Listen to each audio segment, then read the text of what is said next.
Miss হবে না আপনার পছন্দের টিভি শো। দেখুন জি5 অ্যাপে একদম ফ্রি। তোর সাথে রাজের দেখা হয়েছে? হ্যাঁ,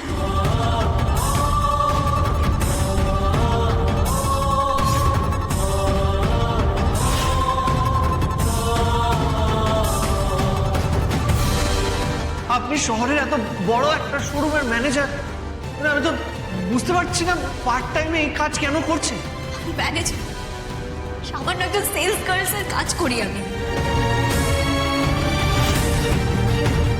কি রে বল। উফ মা, আপনারা না একটু বেশি দুশ্চিন্তা করছেন। আরে বাবা, বাড়ি পরিষ্কার করতে গেলে একটু তো ক্লান্তি হবেই, এটা তো স্বাভাবিক। আর থাক না এসব কথা এখন। স্মৃতি এখন আমাদের চোখের সামনে এসে গেছে, তাই না মা?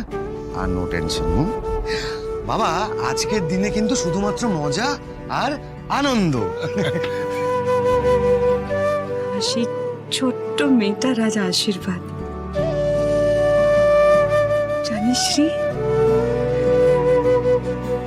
আমি না আজকের দিনটার জন্য কত দিন ধরে অপেক্ষা করেছি।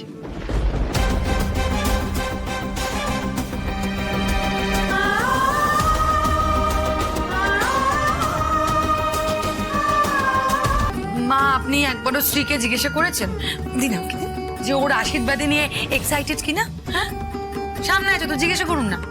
আমি তো কালকে শুনলাম ওর বান্ধবীদের সাথে আলোচনা করছিল যে ওর সঙ্গে নাকি সতীশের বনিবানাই হচ্ছে। সতীশের সঙ্গে আমার বিয়ে ঠিক হয়েছে ঠিকই, আংটিও পরিয়েছে। বাবা মা না এই বিয়েতে ভীষণ খুশি হয়েছে জানিস তো, তাই আমিও আর না বলিনি। আমি মানছি আমি সতীশের সঙ্গে এখনো অতটা সহজ হয়ে উঠতে পারিনি, কিন্তু আমাকে একটা কথা বল, বাবা মা আমাদের জন্য যা যা করেন, যা যা সিদ্ধান্ত নেন, সব তো আমাদের ভালোর জন্য নেন, তাই না? কি শ্রী, ঠিক বললাম তো?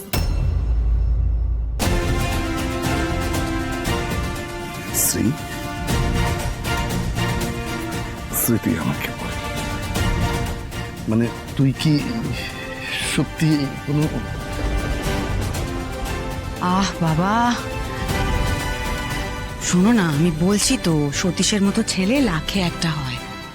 আস্তে আস্তে তোদের মেলামেশা বাড়লে দেখবি এই সমস্ত সমস্যাগুলো সব সমাধান হয়ে যাবে। আর এই যে রোজের ঝামেলা সেসব আর কিচ্ছু হবে না, সব মিটে যাবে দেখবি।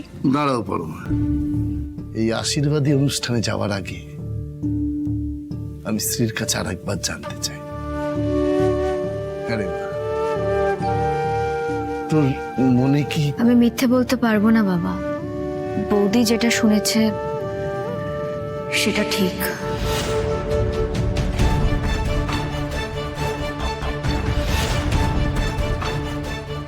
আমরা সত্যি ভালো বন্ধু হয়ে উঠতে পারিনি। বিয়ের পরে সতীশ ঠিক কিভাবে আমাকে দেখতে চাইছে আমি সেটাও জানি না বাবা, তবে একটা ব্যাপারে আমি ভরসা পাচ্ছি জানো তো, ওরা আমার সব সত্যিটা জেনে আমাকে পছন্দ করেছে। আপনি শহরের এত বড় একটা শোরুমের ম্যানেজার, আমি তো বুঝতে পারছি না পার্ট টাইমে এই কাজ কেন করছে। ম্যানেজার সামান্য একজন সেলস গার্লের কাজ করি আমি।